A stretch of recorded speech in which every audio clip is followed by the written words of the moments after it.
Imagine walking into a big corporate office in Chicago, clutching your pitch for a brand new software. You see the buyer's skeptical eyes scanning you with a silent, invisible checklist. Michael Bosworth knew from day one traditional selling won't cut through this maze, so he crafted a different approach, one that turns selling into a strategic solution-finding mission.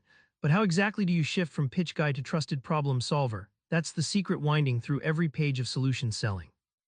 If you think selling is just about shiny features and slick pitches, Bosworth flips that whole idea on its head.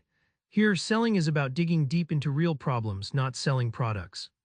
Take Sally at a California tech firm. She wasn't just listing software specs, she asked her client, "What keeps you up at night?" Slowly, she walked him through the pain funnel, probing diagnostics, impact, urgency, until they uncovered an expensive bottleneck his own team hadn't fully grasped. Suddenly, Sally wasn't selling software, she was untangling his crisis. Think of the pain funnel like a deep-sea dive. You don't just skim the surface, you go down deeper, asking precise, escalating questions that reveal the dark, unseen problems lurking below.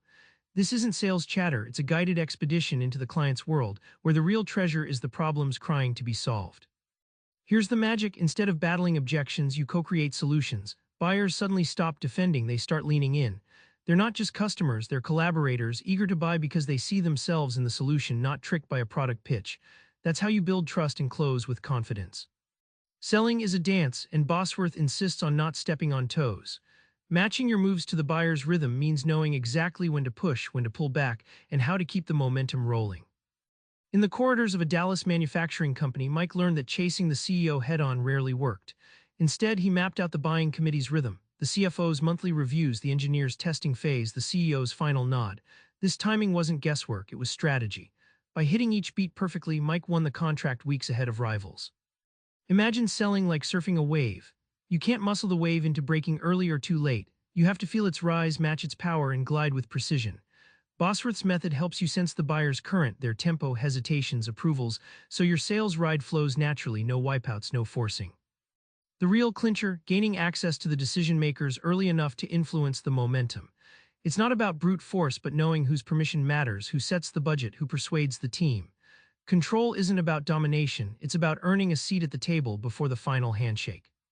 Forget the old high-pressure close. Bosworth flips that script with a way to seal the deal while keeping your buyer eager, not defensive. Remember Mark pitching to a skeptical healthcare provider in New York? Instead of pushing features, he framed his product as a ticket to cutting costs and improving patient care. Mark guided the client to imagine their daily grind with those problems solved, making the future look so real the deal felt inevitable, not forced. Closing becomes less about now or never and more about, if you solve this, imagine what happens next. Bosworth's approach frames your solution as the bridge from problem to success, so the buyer completes their own story, no pressure needed, just a clear path laid out. The payoff: buyers who close feeling like winners, not victims of a sale. They become your advocates, enthusiastic about a solution that truly worked for them. That's the power of confident, problem-driven closing, sales that stick and relationships that last.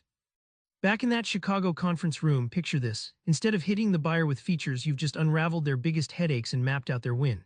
You're no longer the pushy salesperson. You're the guide lighting their way. Try this next time you sell: skip the pitch and start with a real conversation about their problems. Watch how the doors swing wide open. Subscribe for more book summaries like this one.